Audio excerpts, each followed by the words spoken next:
May mga densong sadya, mga kabisyo, na kulay puti yung speaker niya. Ayan. Pero sa tunog naman, wala naman pinagkaiba yan. Nagbabago lang tunog niyan pagka yung, ayan, kamukha na to. Kamukha nito mga kabisyo, blue label.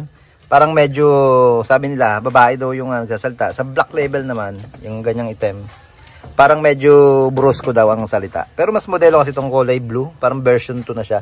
Pero marami naman na color niya. May merong green din. So green, red, blue at black. Pero yung mga nabanggit ko yung mga green tsaka red, mga dadalang.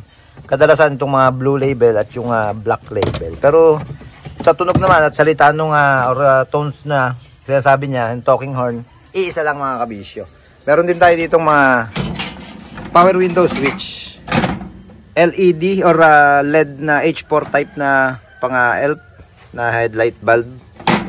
Then so mic voice Noboro, mga toolbox natin, mga bagong hango natin yan mga kabisyo. Yan o.